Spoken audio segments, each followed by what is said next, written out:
ओम श्री विष्णवे नमः। जय श्री राधे कृष्ण मित्रों, स्वागत है आपका अपने चैनल गुरुवाणी में। फागुन मास के शुक्ल पक्ष की एकादशी को आमल की एकादशी और आमल की 11 के नाम से जाना जाता है। आमलकी का मतलब आंवला होता है, जिसे हिंदू धर्म शास्त्रों में गंगा के समान श्रेष्ठ बताया गया है। पद्म पुराण के अनुसार आंवला का वृक्ष भगवान विष्णु को बेहद प्रिय है। इसकी उत्पत्ति भगवान विष्णु के श्रीमुख से हुई है। पीपल के समान आंवले के वृक्ष में सभी देवी देवताओं का स्थान माना गया है। वर्ष 2023 में आमल की एकादशी 3 मार्च दिन शुक्रवार को पड़ रही है और शुक्रवार का दिन माँ लक्ष्मी को अत्यधिक प्रिय होता है। तो इसलिए इस बार की आमल की एकादशी का व्रत रखने और इसकी कथा को सुनने से अपार धन की प्राप्ति होती है। तो आइए भगवान श्री लक्ष्मी नारायण जी के चरणों का ध्यान करते हुए आमल की एकादशी की व्रत कथा को सुनते हैं। व्रत कथा को सुनने से पहले आप सभी से हमारा विनम्र निवेदन है कि आप भी अगर भगवान श्री कृष्ण जी के भक्त हैं तो इस चैनल को सब्सक्राइब अवश्य करें। एक बार की बात है, राजा मानधाता ने वशिष्ठ जी से पूछा, हे वशिष्ठ जी, यदि आप मुझ पर प्रसन्न हैं तो ऐसे व्रत का विधान बताने की कृपा करें जिससे मेरा कल्याण हो। तब महर्षि वशिष्ठ जी ने कहा, हे राजन, सब व्रतों में उत्तम और अंत में मोक्ष देने वाला आमल की एकादशी का व्रत है। राजा मानदाता ने कहा, हे ऋषि श्रेष्ठ, इस आमल की एकादशी के व्रत की उत्पत्ति कैसे हुई? इस व्रत के करने का क्या विधान है और क्या विधि है? हे वेदों के ज्ञाता, कृपा कर आप ये सारा वृतांत मुझसे विस्तार पूर्वक कहिए। तब महर्षि वशिष्ठ जी ने कहा, हे राजन, मैं तुम्हारे समक्ष विस्तार से इस व्रत का वृतांत कहता हूँ। ये व्रत फागुन मास के शुक्ल पक्ष में होता है। इस व्रत के फल से सभी पाप समूल नष्ट हो जाते हैं। इस व्रत का पुण्य 1000 गौदान के फल के बराबर है। स्वयं भगवान श्री कृष्ण जी कहते हैं कि इस दिन आंवले के वृक्ष में भगवान श्री लक्ष्मी नारायण जी का वास होता है। तो जो भी भक्त इस दिन आंवले के वृक्ष की पूजा करता है तो उसके सभी पाप नष्ट हो जाते हैं और सभी मनोकामनाओं को मैं पूरा कर देता हूँ। हे राजन, इस व्रत की कथा को सुनने से पहले इस व्रत की विधि को जानना अति आवश्यक है। आमल की एकादशी व्रत के पहले दिन व्रती को 10वीं की रात्रि में एकादशी व्रत के साथ भगवान विष्णु का ध्यान करते हुए सोना चाहिए तथा आमल की एकादशी के दिन सुबह स्नान करके भगवान विष्णु की प्रतिमा के समक्ष हाथ में तिल, कुश, मुद्रा और जल लेकर संकल्प करें कि मैं भगवान विष्णु की प्रसन्नता एवं मोक्ष की कामना से आमल की एकादशी का व्रत रखता हूँ। मेरा ये व्रत सफलतापूर्वक पूरा हो, इसके लिए श्री हरि मुझे अपनी शरण में रखें। भगवान की पूजा के पश्चात पूजन सामग्री लेकर आंवले के वृक्ष की पूजा करें। सबसे पहले वृक्ष के चारों ओर की भूमि को साफ करें और उसे गाय के गोबर से पवित्र करें। पेड़ की जड़ में एक वेदी बनाकर उस पर कलश स्थापित करें। इस कलश में देवताओं, तीर्थों एवं सागर को आमंत्रित करें। कलश में सुगंधी और पंचरत्न रखें। इसके ऊपर पंच पल्लव रखें, फिर दीप जलाकर रखें।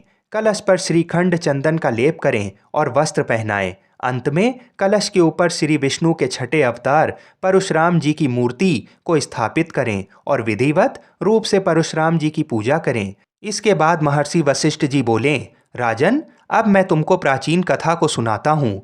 प्राचीन समय में वैदिक नामक एक नगर था। उस नगर में ब्राह्मण, वैश्य, क्षत्रिय, शूद्र, चारों वर्ण के लोग प्रसन्नता पूर्वक रहते थे। नगर में सदैव वेद ध्वनि गूंजा करती थी। उस नगरी में कोई भी पापी, दुराचारी, नास्तिक आदि ना था। उस नगर में चैत्र रथ नाम का चंद्रवंशी राजा राज्य करता था। वह उच्च कोटि का विद्वान तथा धार्मिक प्रवृत्ति का व्यक्ति था। उसके राज्य में कोई भी गरीब नहीं था और ना ही कंजूस। उस राज्य के सभी लोग विष्णु भक्त थे। वहाँ के छोटे बड़े सभी निवासी प्रत्येक एकादशी का उपवास करते थे।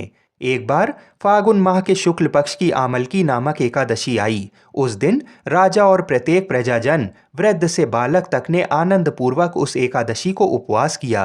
राजा अपनी प्रजा के साथ मंदिर में आकर कलश स्थापित करके तथा धूप, दीप, नैवेद्य, पंचरत्न, छत्र आदि से धात्री का पूजन करने लगा। वे सब धात्री की इस प्रकार स्तुति करने लगे, हे धात्री, आप ब्रह्म स्वरूपा हैं। आप ब्रह्मा जी द्वारा उत्पन्न हो और सभी पापों को नष्ट करने वाली हैं। आपको नमस्कार है। आप मेरा अर्घ स्वीकार करो। आप श्री रामचंद्र जी के द्वारा सम्मानित हैं। मैं आपसे प्रार्थना करता हूँ, मेरे सभी पापों का हरण करो। उस मंदिर में रात को सभी ने जागरण किया।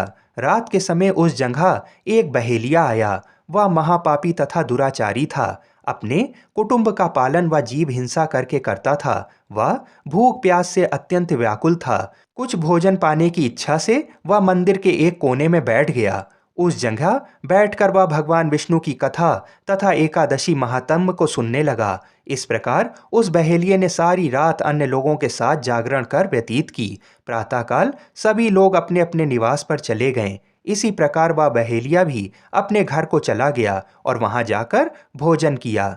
कुछ समय बीतने के पश्चात उस बहेलिये की मृत्यु हो गई। उसने जीव हिंसा की थी। इस कारण हालांकि वह घोर नरक का भागी था, परंतु उस दिन आमल की एकादशी का व्रत तथा जागरण के प्रभाव से उसने राजा विदुरथ के यहाँ जन्म लिया। उसका नाम वसुरथ रखा गया। बड़ा होने पर वह चतुरंगिणी सेना सहित तथा धन्य धान से युक्त होकर 10 सहस्त्र ग्रामों का संचालन करने लगा। वह तेज में सूर्य के समान, कांति में चंद्रमा के समान, वीरता में भगवान विष्णु के समान तथा क्षमा में पृथ्वी के समान था। वह अत्यंत धार्मिक, सत्यवादी, कर्मवीर और विष्णु भक्त था। वह प्रजा का समान भाव से पालन करता था। दान देना उसका नित्य का कर्म था। एक बार राजा वसुरथ शिकार खेलने के लिए गया। दैवयोग से वन में वह रास्ता भटक गया और दिशा का ज्ञान न होने के कारण उसी वन में एक वृक्ष के नीचे सो गया। कुछ समय पश्चात पहाड़ी डाकू वहां आए और राजा को अकेला देखकर मारो मारो चिल्लाते हुए राजा वसुरथ की ओर दौड़े। वह डाकू कहने लगे कि इस दुष्ट राजा ने हमारे माता पिता, पुत्र पौत्र आदि समस्त संबंधियों को मारा है तथा देश से निकाल दिया है।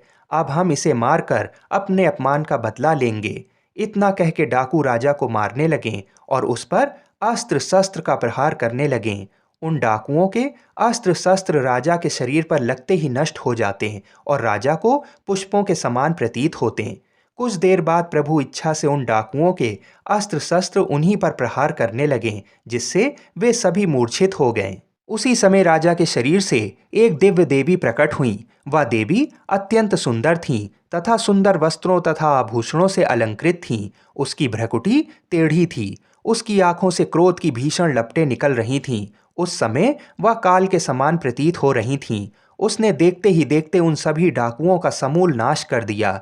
नींद से जागने पर राजा ने वहां अनेक डाकुओं को मृत देखा। वह सोचने लगा कि इन सभी को किसने मारा, इस वन में कौन मेरा हितैषी रहता है। राजा वसुरथ ऐसा विचार कर ही रहा था, तभी आकाशवाणी हुई, हे राजन, इस संसार में भगवान विष्णु के अतिरिक्त तेरी रक्षा कौन कर सकता है। इस आकाशवाणी को सुनकर राजा ने भगवान विष्णु का स्मरण कर उन्हें प्रणाम किया। फिर अपने नगर को वापस आ गया और सुखपूर्वक राज्य करने लगा। महर्षि वशिष्ठ ने कहा, हे राजन, ये सब आमल की एकादशी के व्रत का प्रभाव था। जो मनुष्य एक भी आमल की एकादशी का व्रत करता है वह प्रत्येक कार्य में सफल होता है और अंत में वैकुंठ धाम को जाता है। भगवान श्री हरि की शक्ति हमारे सभी कष्टों को हरती है। ये मनुष्य ही नहीं अपितु देवताओं की रक्षा में भी पूर्णतः समर्थ है। इसके बाद वशिष्ठ जी बोले, कथा सुनने के बाद रात्रि में भगवत कथा व भजन कीर्तन करते हुए प्रभु का स्मरण करें। दुआदशी के दिन सुबह ब्राह्मण को भोजन करवाकर दक्षिणा दें। साथ ही परशुराम जी की मूर्ति सहित कलश ब्राह्मण को भेंट करें। इन क्रियाओं के पश्चात पारण करके अन्न जल ग्रहण करें।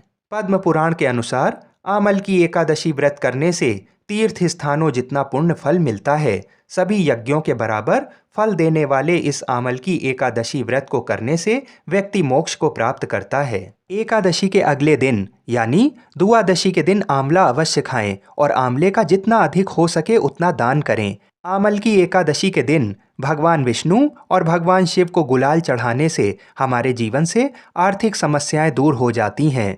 आमल की एकादशी के दिन जो भी भगवान विष्णु के समक्ष दीपक जलाता है उसे भगवान शिव और माता पार्वती तथा भगवान श्री लक्ष्मी नारायण जी अपार धन संपत्ति की प्राप्ति का आशीर्वाद देते हैं। और दुआदशी के दिन ब्राह्मण को भोजन अवश्य कराएं। भगवान श्री लक्ष्मी नारायण जी बड़े ही दयालु हैं। जो भी भक्त सच्ची श्रद्धा से एकादशी का व्रत करता है उस पर भगवान अवश्य ही प्रसन्न होते हैं।